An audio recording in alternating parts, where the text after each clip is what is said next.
7 crimes remain completely unsolved despite FBI investigation, millions in rewards, and decades of pursuit. As of mid-March 2026, these 7 cases sit among thousands of open investigations across the nation, but each achieved something that should be impossible. They left America's most elite investigators with no leads, no arrests, and no closure. 36 years later, the empty frames still hang in Boston's Isabella Stewart Gardner Museum, waiting for masterpieces that may never return. On March 18, 1990, 2 men dressed as police officers rang the night bell, claiming they were responding to a disturbance. The young security guard, breaking the first rule of museum protection, allowed them inside without proper verification.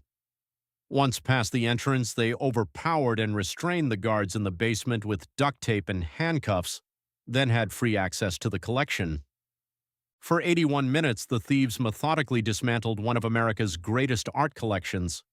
They cut 13 works of art valued at over $500 million from their frames using box cutters. But here's what baffled investigators: they didn't steal the most valuable pieces. Instead, they targeted specific masterpieces with surgical precision.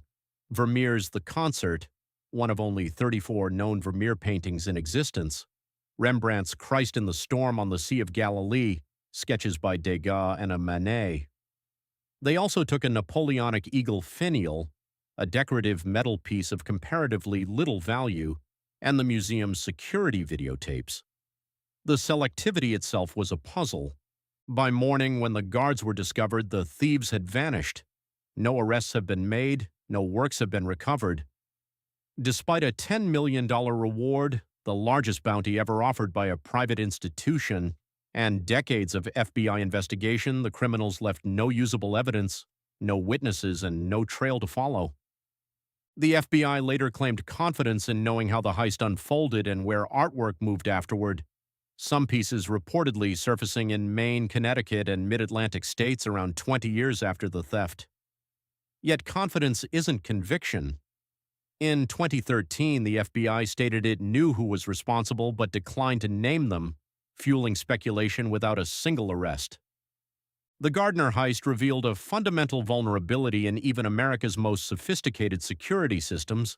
They could be defeated by criminals who understood human psychology better than technology. The thieves didn't need to crack safes or disable alarms. They simply rang the doorbell and asked to be let in. That simplicity, that exploitation of trust itself, made the crime impossible to prevent and ultimately impossible to solve. If you could walk into that museum basement where 2 guards were restrained with duct tape for 81 minutes, would you break protocol to let in men claiming to be police officers? Comment your answer below. Now, while those empty frames continue hanging in Boston, another impossible crime was unfolding halfway across the world. 28 years before the Gardner heist, another impossible crime unfolded in the waters surrounding America's most infamous prison. On the night of June 11, 1962, 3 inmates vanished from Alcatraz, the fortress that had been marketed as absolutely escape-proof. The escape required months of preparation using stolen spoons and a makeshift drill fashioned from a vacuum cleaner motor to slowly chip away at the crumbling concrete around cell air vents. The work was painstaking. Each night, tiny fragments were scraped away, then covered with cardboard and paint to match the wall. To buy time during evening head counts, dummy heads were crafted from papier-mâché, paint, and real human hair swept from the prison barbershop floor. On the night of the escape, the 3 men squeezed through the enlarged vents into an unused utility corridor, climbed to the prison roof, and shimmied down a bakery smokestack to reach the rocky shoreline. There, they inflated a makeshift raft constructed entirely from 50 stolen prison raincoats that had been glued together with contact cement. At approximately 10 p.m., they launched into the pitch-black freezing waters of San Francisco Bay. The next morning, guards conducting routine checks found only the eerie dummy heads staring back from the prisoners' bunks. Despite a massive FBI manhunt that lasted 17 years, one of the longest investigations in Bureau history, the 3 men were never found. The FBI officially closed the case in 1979, concluding the men likely drowned in the treacherous bay waters. Yet no bodies were ever recovered, no physical evidence of their fate was discovered, and sightings continued for decades. What made this escape impossible to solve wasn't just the physical disappearance, it was the complete absence of any trail afterward.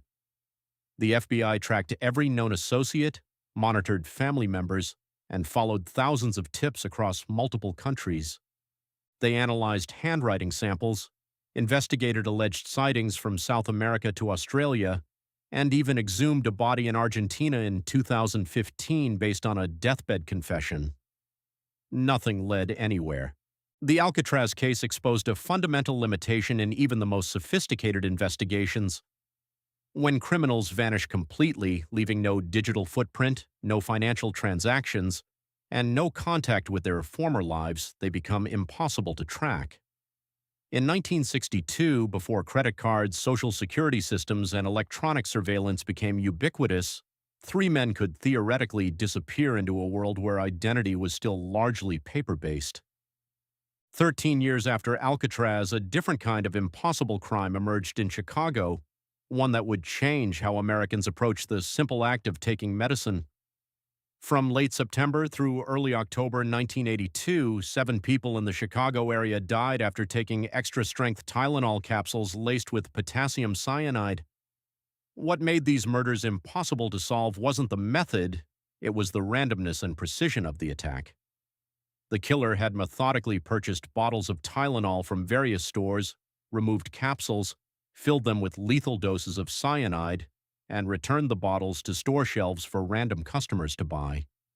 The FBI and local authorities launched one of the largest investigations in the agency's history, creating a task force that pursued over 100,000 leads and administered polygraph tests to 35,000 people. They analyzed every aspect of the supply chain, from manufacturing plants to individual store employees. Yet the killer left no fingerprints, no witnesses, and no traceable purchases of the poison. The randomness that made the crimes so terrifying also made them impossible to solve. There was no connection between the victims, no pattern to the store selections, and no way to predict where the killer would strike next. The case remains unsolved, but its impact was immediate and permanent. Within weeks, the entire pharmaceutical industry had implemented tamper-proof packaging.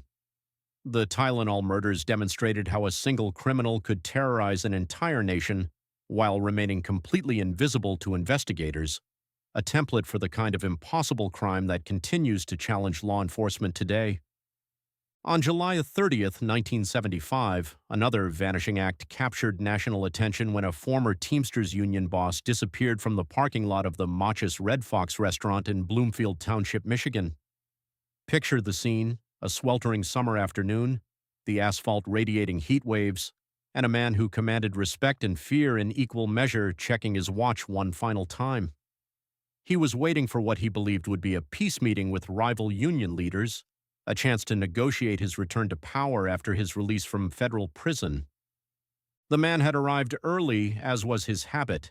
He was meticulous about punctuality, especially for meetings that could determine his future.